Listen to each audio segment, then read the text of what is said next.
Hello నమస్తే. తిరుపతి 7వ మైలు రాయి దగ్గర ఆకాశాన్ని తాకుతున్నట్టున్న పెద్ద ఆంజనేయ స్వామి విగ్రహం ఎందుకుందో మనకందరికీ తెలుసో తెలీదో. ఇంతకు పూర్వము 7వ మైలు రాయి దగ్గర అడవి మార్గం, చాలా చెట్లు చుట్టూ అరణ్య మార్గం లాగా ఉండేది.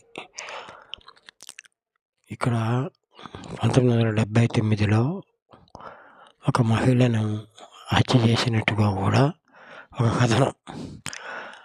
దానికి భయపడి భక్తులందరూ మెట్ల మార్గం ద్వారా కాకుండా బస్సుల ద్వారా ఘాట్ రోడ్లో ప్రయాణం చేసేవాళ్ళు. తిరుమలలో ధర్మకర్తలు వీళ్ళు భక్తులు కాలి మార్గాన్ని నడవటానికి భయపడుతున్నారని గమనించి లైట్లు ఏర్పాటు చేసి పోలీసుల ప్రొటెక్షన్ కూడా ఏర్పాటు చేశారు. అయినా ప్రజలలో భయం పోలేక బస్సుల ద్వారానే తిరుమలకి చేరుకునేవాళ్ళు.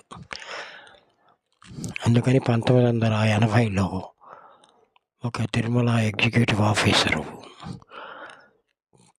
ఈ ఆంజనేయ స్వామి వారి విగ్రహాన్ని ఏర్పాటు చేసి భక్తులలో ధైర్యాన్ని నింపారు.